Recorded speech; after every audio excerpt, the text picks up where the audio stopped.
আমার পশ্চিমবঙ্গের মা বোনেরা তারা যখন খুশি বেরোবেন, যা পোশাক পরতে ইচ্ছে করে সেই পোশাক পরবেন, আর যখন যা খেতে ইচ্ছে করে সেই খাবার খাবেন।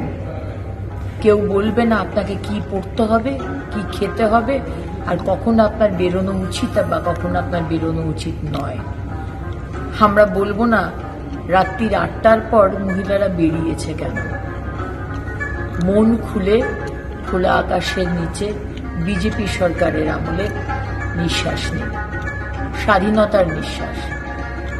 এবং আরেকটাও সুখবর, এতদিন উইমেন হেল্পলাইন নাম্বার ছিল না, আমরা বহুবার বলেছিলাম।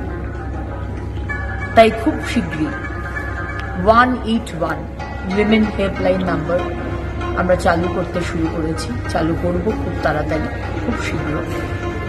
এবং এই নাম্বারে ফোন করলে সঙ্গে সঙ্গে জিও ট্যাগিং এর মাধ্যমে আপনি কোথায় রয়েছেন, কোথায় আপনি সমস্যায় পড়েছেন, সেই আপনার পজিশন, লোকেশন সঙ্গে সঙ্গে সেই থানায়, যে আমার সংকল্পপত্রে সেখানে আমাদের সরকার মাননীয় প্রধানমন্ত্রীজি বলেছেন প্রত্যেকটি থানাতে মহিলা হেল্প ডেস্ক থাকবে, সেই থানায় সেই কানেকশন হয়ে যাবে।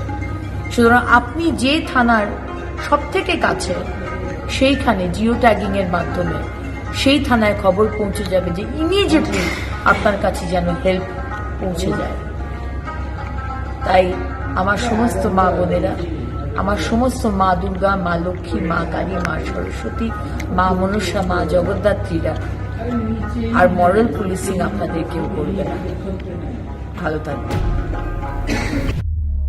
দেখতে থাকুন বাংলা জাগো।